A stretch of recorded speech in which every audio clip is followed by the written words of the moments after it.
Maintenant, une longue cimée pour nous marcher. Tipa tipa, nous continuons, nous pouvons avancer. Traverse montagne, persécution, marécage, douleur et souffrance. Tipa tipa, nous pouvons avancer, nous faire confiance. Même si nous portons les bien lourd, nous n'avons pas besoin d'un bijou. Tipa tipa. Mesdames et messieurs, bonsoir et bienvenue à ce mois de juin où nous allons parler beaucoup de la mer, des océans, puisque samedi prochain, 8 juin, ce sera la journée internationale des océans. Mais aujourd'hui, nous cause le drame de la mer, de plus en plus fréquent. Nous, Mauriciens, nous connaissons habitués à le bord de la mer. Pour nous, c'est un plaisir, c'est un moment de détente. Mais bien souvent, nous faire fi d'un danger et nous posons nous bonnes questions, bien entendu. Quand nous t'en dire qu'il finit dans 7 noyades ou disparus en un seul jour, tu n'es pas capable de rester insensible. Est-ce qu'il y a fatalité? Est-ce qu'il y a négligence humaine? Ou bien, comme on a habitué de dire, les changements climatiques? Pour répondre à toutes ces questions-là, aujourd'hui, nous invitons lors de nos plateaux le docteur Raj Buniadi. Docteur Buniadi, je le connais très bien, un visage très connu, tous les trois d'ailleurs. Il est le directeur par intérim de la météo. Nous avons M. Pravin Raghu. M.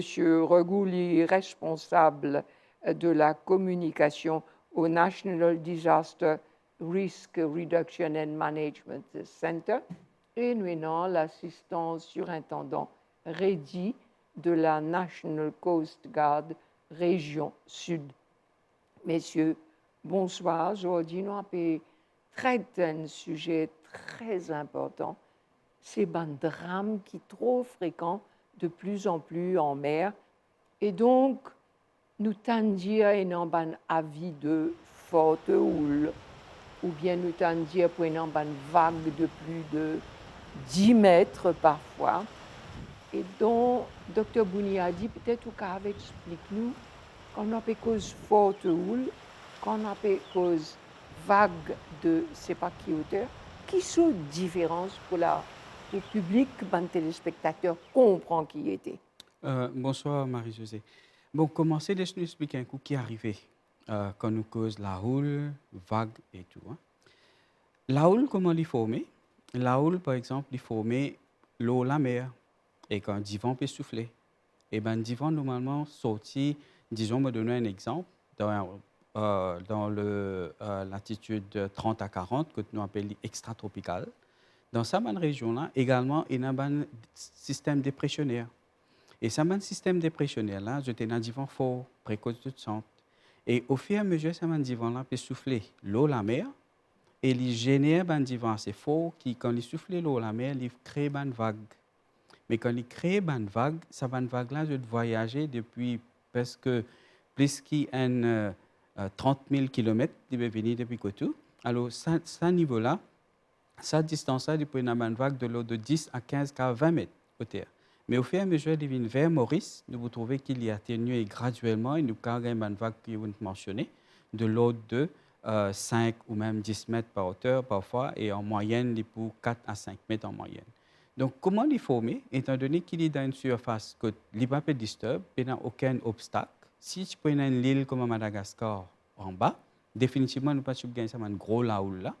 Mais étant donné qu'il est dans l'espace, la mer, que tu n'as aucun obstacle, donc ça m'a vague-là, je voyageais, je venais toute cette distance-là.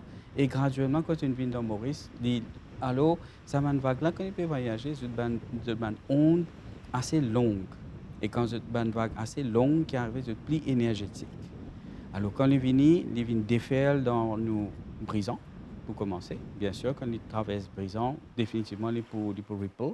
Pour plusieurs types de petites vagues qui vous générer, ça ne peut venir dans la lago.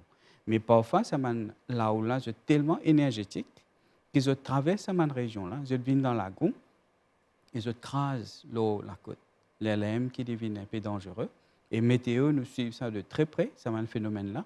Là, nous pouvons trouver que l'hiver peut venir, nous déjà en juin. Donc, définitivement, ça un type de système que tu peux avoir un gros vague qui peut générer au sud des Mascarins, il peut venir affecter la côte. Pas même Maurice, mais également Rodrigue et la Réunion en même temps. Alors, Monsieur Regou, ou responsable communication, National Risk Reduction and Management Center, et donc, dans le sujet qui nous peut causer aujourd'hui, nous peut causer de la mer, qui joue le rôle dans une situation que nous fait trouver, par exemple? Comme nous-mêmes dire, le National Disaster Risk Reduction and Management Center, bon, vous trouvez d'un nom là, il dit au national, c'est-à-dire nous get au niveau national, quand nous cause disaster, nous cause une catastrophe, une crise, c'est-à-dire nous get ça au niveau national, nous cause la risk reduction, c'est-à-dire la réduction des risques, ou pas capable d'empêcher un risque, mais ou capable de diminuer un risque, comment Dr. Bouniadine fait dire où, je tiers de ban communiqué, etc. Et bien sûr, tu allais nous prendre nos camarades la SPRD qui faut expliquer comment qui va action se prend. Mais bien sûr, sa réduction des risques là, c'est à travers ban communiqué, on peut sensibiliser ban dimoun, l'eau ban précaution qui besoin prend, la situation qui peut prévaloir. Et bien sûr, l'idéal management center, c'est-à-dire nous aussi nous prenons une action de réponse. C'est-à-dire que, par exemple, souvent nous trouvons quand il y a une grosse pluie, une pluie torrentielle, etc., vous trouvez une activité de réponse, vous trouvez GIPM, la Disaster Response Unit, vous trouvez pompiers, tout ça, l'équipe là, se mobiliser au terrain pour faire sauvetage de bonnes personnes, mais aussi pour enlever des lots, et surtout après ce phénomène climatologique là, où vous trouvez par exemple, la boue, etc., pour faciliter que l'activité économique est capable de reprendre le plus rapidement possible. Est-ce que vous êtes capable de dire nous peut-être qui s'en là fait partie, sa comité, sa mouvement-là, moi pas connais, qui s'en là qui est représenté au sein? Le NDOMC, lui-même, il y a une unité du ministère des collectivités locales et la gestion des risques et catastrophes sous l'honorable VPM Anwar Husnou. Et bien sûr, le centre lui-même, est mandaté pour faire la coordination de tout ce qui est la réduction des risques, de crise, de catastrophe, et bien sûr, de activité de réponse. Et bien sûr, dans ce centre-là, nous avons aussi un centre de commandement qui nous appelle le National Emergency Operation Command. Et très souvent, nous tendons à dire le NEO qui est activé au niveau 1, 2, 3. Et bien sûr, ça ici est très important. Vous trouvez d'un niveau 1, normalement, la coordination est faite avec le staff même du centre. Mais bien sûr, quand nous trouvons la situation est capable d'empirer, nous avons de l'information à travers Coast Guard et même à travers la météo. Donc, nous augmentons nos niveaux d'alerte, nous venons le niveau 2, que bien sûr, nous trouvons les first responders, comme on peut dire qui va intervenir. Nous trouvons les first responders, c'est-à-dire les différentes unités de la force policière, que ce soit la SMF, la SSU, National Coast Guard, les pompiers, mais aussi les ministères clés. Nous gagnons la sécurité sociale, parce qu'ils sont responsables pour ouvrir un centre d'évacuation. Et bien sûr, nous avons aussi prison, parce que prison est bien important, ils donnent la nourriture à une personne affectée là, quand ils peuvent venir dans un centre. Mais bien sûr, quand nous trouvons cette situation-là, il y a besoin d'un niveau d'alerte encore plus fort, nous trouvons, nous pouvons gagner une information, situation peut empirer. Bien sûr, nous venons au niveau 3, nous avons le National Crisis Committee, souvent vous trouvez tout un acteur clé, un ministre clé, tout ça là, vous venez à la télé, vous trouvez, vous pouvez prendre une décision importante. Par exemple, vous êtes capable de trouver, vous pouvez faire un CIMEP, vous pouvez prendre une décision hautement importante que vous trouvez, vous pouvez dire, demain, pas pour le travail, la cause est dans X région est affectée, vous pouvez prendre telle mesure. Donc, nous avons ce National Crisis Committee là, côté de tous les acteurs concernés, c'est-à-dire que nous avons les acteurs concernés, ce n'est pas justement les first responders, mais nous avons les activités économiques, que ce soit, on trouve ministère des Finances, on trouve Business Mauritius, on trouve ministère collectivité locale, sécurité sociale, tout, on trouve même airport, parce que nous connaissons l'activité aéroportière très importante, si on est affecté, soit on peut bien ouvrir, qui va une mesure bien finie pour avant, tout ça là, se vient ensemble pour se concerter et se prendre une décision pour la sécurité de la population. Voilà, c'est ce qui nous connaît, qui s'en a qui prend finalement décision pour mettre, nous pour gagner ça, nous guetter un coup assistant surintendant ou dans la région sud, côté une région très capable de dire plus dangereuse de l'île, hein, côté dans beaucoup falaises, côté dans beaucoup vagues. Et est-ce qu'il est capable de dire nous peut-être quand nous t'en dire Dimoun n'a pas dans lagon, ou bien parfois on dit n'a pas sorti en haute mer. Comment on explique ça? Comment la population bisin comprend ça? La majorité de la population comprend que quand le météo finit mettre une forte houle, et je prends les précautions qui besoin, je parle bon la mer, je parle à l'aventure. Mais quand même, nous avons un petit pourcentage de personnes qui, malgré qu'ils se connaissent, qui ont un avis de forte houle qui finit émettre par la météo, je aller vers la mer pour aller guetter un petit coup sa vue qui commence à vague là peut déferler, peut venir craser avec la côte. Et maintenant, dans le sud, nous avons beaucoup de places qui ont une falaise, par exemple Riambel, Gris-Gris, nous avons Roskilde, nous avons Seineville, nous avons Le Souffleur, nous avons Pont Naturel. Ça, bonne place-là, c'est une vague-là, ça, vague qui, la houle que M. Bougnadine expliquait là, il vient craser ça, falaise-là. Maintenant, si bonne personne qui n'arrive là-bas, qu'on est pour arriver là-bas pour Coast Guard à le patrol, ou bien faire les tours, pas parce comment dire, directement par la côte pour arriver là-bas. Ou bien faire les tours, passe dans Cannes, passe dans bois, passe dans chemin qui est dans beaucoup rose, ou bien s'accouiller dans van avant qu'il arrive à sa place là. Et ça prend beaucoup de temps pour arriver là-bas. Et quand on peut faire ça, ou bien qu'il y a une place qui déjà est dans bain dangereux, dans les autres places qui sont bien fréquentées, ou bien dans sa place remote là, pour sensibiliser 2 ou 3 personnes qui sont là-bas. Maintenant, nous avons un panneau qui dit que sa place là, c'est une place dangereuse, ou pas capable d'aventure ou d'une place que il écrit bien dangereux. Maintenant, si vous pas écoute radio, qui veut dire ou pas au courant qu'il y a une faute houle.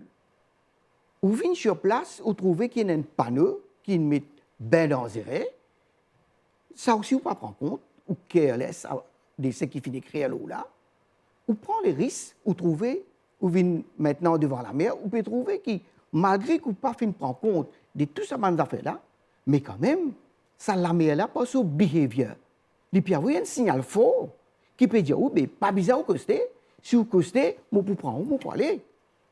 Mais il y a beaucoup de monde qui fait fi des sabanes avertissements qui se peut gagner directement avec la mer même. Qui veut dire, je ne pas prendre compte sa intensité, sa vague qui peut déferler l'eau, ça, et falaise là. Je t'ai la peste, je t'ai faire selfie, je t'ai naser, qui veut dire, je peux prendre les risques que je ne pas bizarre prendre. Normalement, c'est même pas non. Un panneau qui dit que sa place là est dangereux. Quand on va là-bas, on peut trouver que sa place là est vraiment dangereux parce que sa intensité, la mer là, est vraiment augmentée. Les risques déjà existaient, mais il est augmenté quand il y a la houle de 10 mètres, 5 mètres, déjà fini une place beaucoup plus dangereuse qu'il y était.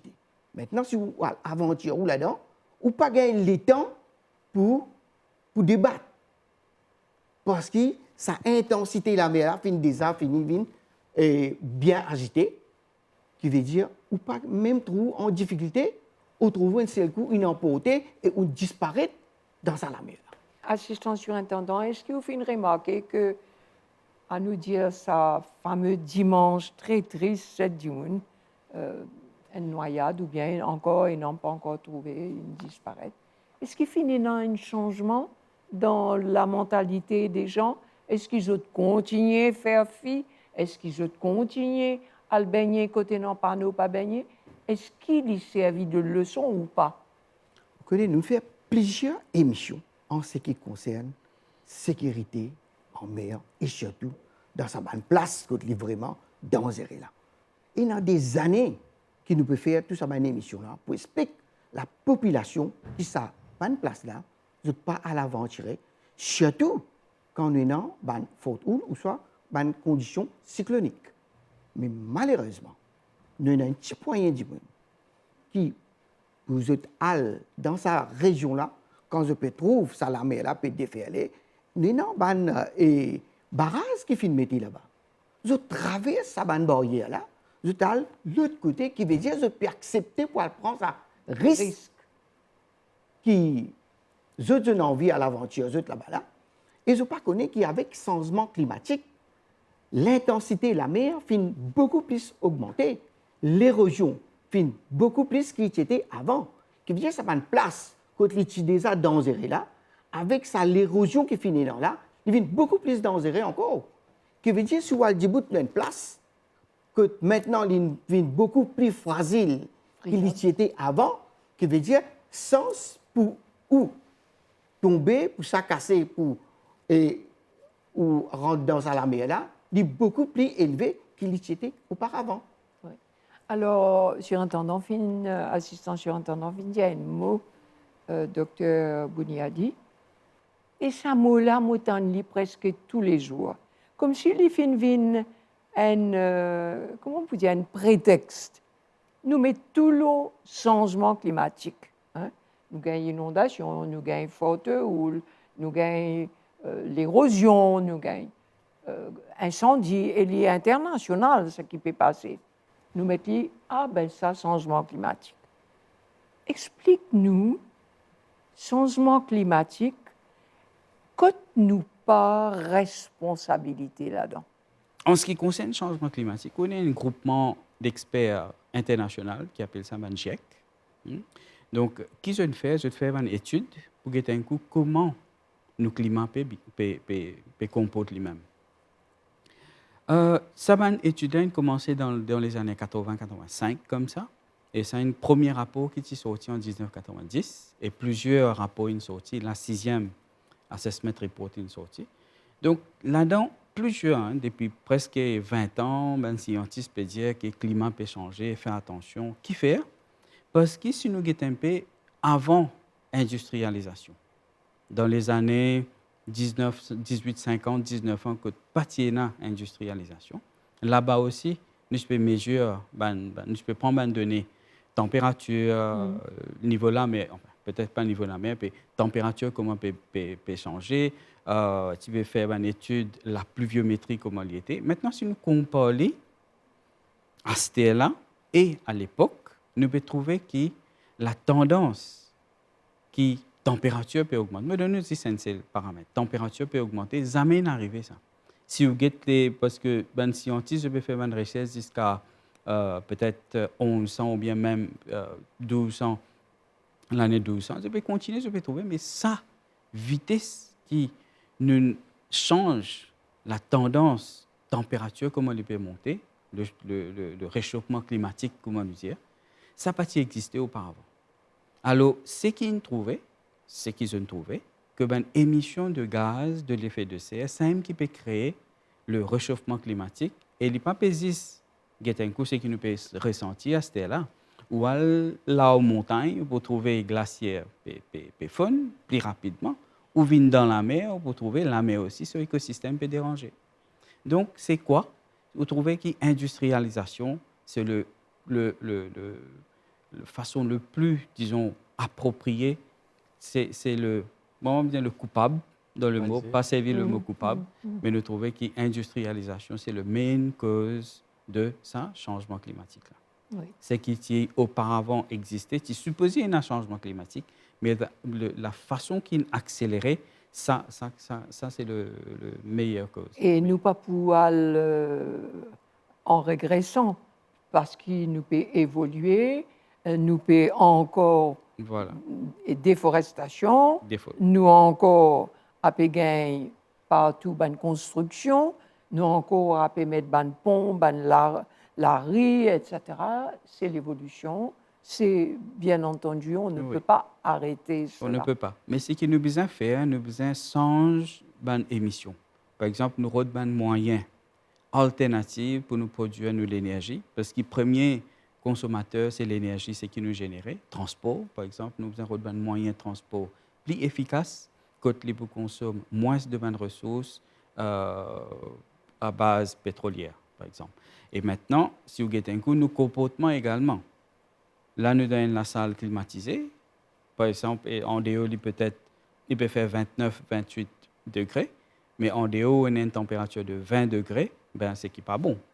C'est-à-dire qu'on peut consommer l'électricité, c'est-à-dire qu'on besoin régulariser la température, surtout climatisation. Normalement, je te recommande 2 degrés. Disons, en dehors, on peut faire 29 degrés Celsius, au plus aller 3 degrés, ou mettre les 26 degrés Celsius. Ou pas besoin habiller avec un paletot et tout ça, avec une casquette. Vous comprenez, là, on a 20 degrés, 16 degrés Celsius dans le bureau. Et c'est pratiquement impossible Alors, il y a une façon que nous besoin changer nos comportements. Oui. Même à la maison, même n'importe qui, personne, il a besoin de changer ce comportement. Il a besoin de un coup. Est-ce qu'il a besoin de service à l'auto là pour les sortir, côté disons, à 500 mètres, il a besoin d'aller, il a besoin de prendre le tour à la station du pain, ou bien s'il est marché, il pédale un coup de bicyclette le matin, il a fait lui. Donc, il y a tout ça là. Pas juste ou un coup par un petit état insulaire, c'est l'être humain en général. Nous avons besoin de changer nos comportements. Alors, nous arrivons à la fin de nos programmes. C'est encore énorme, beaucoup pour dire. Et donc, assistant surintendant, qui vous l'appelle? Vous connaissez comment on dit, ou même depuis, c'est pas combien les temps de faire programme. Nous pas encore peut-être gagner les temps cause jot par National Coast Guard, tout ban danger, tout ban contrainte, jotenant pour faire face parce que dit moun là, il pas écoute quand météo causé, il pas écouté quand le National Task Force causé, qui jot ban danger peut-être. Ça peut sensibiliser un peu du monde qu'il fallait pour dire, ben, get ça cause moi qui peut arriver ça. Nous avons une situation, quand la mer est dangereuse, nous avons un plongeur, nous avons un officier qui traîne d'une telle façon dans sa qualité, la mer qui est agitée là. Qui veut dire, nous sommes capables de sortir, nous sommes capables de sauver la vie du monde. Mais nous avons une condition qui est plus extrême. Qui veut dire, dans une condition qui est plus extrême là, comme le docteur Boniani dit, si une vague peut écraser et vague là de 5 mètres, 10 mètres, qui veut dire, sa personne qui fait noyer là, comment on dit, il disparaît d'un seul coup, pas de gain, il est temps, et il struggle dans rien. Et nous, ben, nos fichiers, disons, moi, si moi, sans une opération et search and rescue, nous pas police, nous, ben, officier, dans une condition que vous êtes capable de perdre toute la vie. Donc, nous pouvons prendre toutes les précautions nécessaires. Si la mer agitée qui se traîne dans sa qualité, condition là, vous êtes capable d'aller, nous pouvons dire, OK, allez à faire recherche.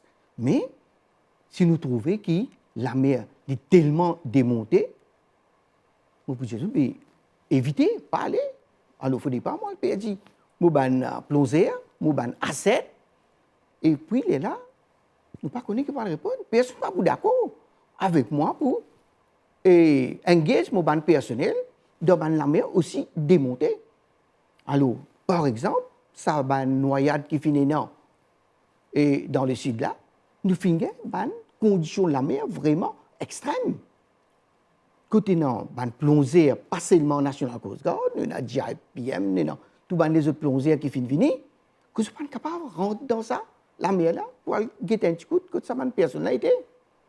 Et ça donne nous une indication qui, ça la mer là, dans sa intensité là, il y a beaucoup de gens qui en disent, ne pas comprendre ça et safety qui ont besoin de prendre précaution avec les hommes là.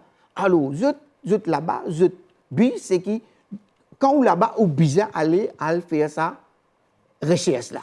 Mais il y a un moment, il n'est pas possible ou pas capable d'exposer aux hommes pour aller dans une condition pareille. Oui. Alors là, nous ne pas exposer. Nous attendons la mer améliorée, et là, nous continuons la recherche. Et donc, je termine par où, M. Regou, si vous avez l'appel pour faire aujourd'hui au nom du Task Force, qui vous peut dire dans le cadre de la Journée des océans qui nous a fait célébrer ce samedi? Vous trouvez comme météo, ils mettent un communiqué. Nous aussi, nous tiennent communiqué. Ils tiennent communiqué en général, mais nous tiennent un communiqué ciblé. Nous tiennent, par exemple, dans le National Coast Guard, quand nous disons qu'ils besoin prendre certaines bonnes actions, dans le Tourism Authority, c'est-à-dire pour tout bon acteur dans l'hôtellerie, vous prendre de bonnes actions concernant la sécurité de bonnes personnes qui périssent dans ce bon hôtel. mais nous avons aussi les autres acteurs qui nous envoient un communiqué spécial pour eux, incluant la presse, et à travers les réseaux sociaux, nous-mêmes nos réseaux sociaux, à travers les médias, nous faisons une intervention, nous sensibilisons les gens. Nous connaissons, par exemple, quand il y a un cyclone classe 3, classe 4, vous trouvez souvent les gens qui à la maison, vous avez envie de ça, comment nous dire, Sensation. Sa sensation-là. Et comment un psychologue dit, un sociologue aussi dit, vous êtes content, ça élément de risque là, mais souvent, nous trouvons ça ban dimoun là, je peux mettre la vie à risque, je peux mettre ban proche, je ban la vie à risque parce qu'il ban là ici pour ça et nous trouvons ban first responders, comment espérer dire, fait dire, ce ban zoom si, je peux mettre la vie à risque. Donc nous pouvons dire quand il y a un avis de faute ou il y a une condition météorologique défavorable, nous pouvons dire reste en sécurité parce qu'il est plus bon nous reste avec nos familles parce que demain si nous proches PPRD nous-mêmes c'est un asset, c'est un important qui nous PPRD dans nos familles, il est capable de maman, un papa, il est capable de enfants. Combien de jeunes Oui. de jeunes aussi à aller. Et nous trouvons c'est nos familles même qui peuvent pleurer, c'est la société qui peut pleurer parce que c'est un démon qui est capable d'amener plus dans la société et pour cela nous pouvons dire quand il y a une faute ou quand il y a une condition météorologique défavorable, reste en sécurité avec eux-mêmes, reste en sécurité avec votre famille. Merci. Voilà, merci beaucoup à tous les trois. Nous espérons, nous souhaitons que vraiment vous allez prendre en considération tout ce qui a été dit. La mer, elle est magnifique, on l'adore, elle est autour de nous. Nous sommes dans une île, mais elle est aussi dangereuse. Il faut faire attention. Et donc, ce mois-ci, ce mois de juin, sera consacré aux océans, à la biodiversité. La semaine prochaine, nous allons recevoir René Euzé, qui est le directeur de la Indian Ocean Maritime Foundation, le président d'honneur François Sarano et Clarisse Couffourier, qui vont nous parler une fois de plus des océans et surtout des cachalots. Donc, bonne semaine à vous tous, merci encore. Et n'oubliez pas, si nous prenons nos précautions, si nous écoutons Bandimoun qui fin vin ici, qui a pu faire un appel pour qu'ils n'aient pas à mettre la vie en danger, écoute-nous, s'il vous plaît, là, ensemble, petit pas, nous pouvons avancer. Donc, bonne semaine à vous tous. Livrez-nous une longue cimée pour nous manger. Tipa, nous continuons, nous pouvons avancer. Traverse montagne, persécution, marécage, douleur et souffrance. Tipa, nous pouvons avancer, nous faire confiance. Même si nous portons les bien lourd, nous n'avons pas besoin d'un bisou. Tipa, nous pouvons avancer vers royaume bon Dieu.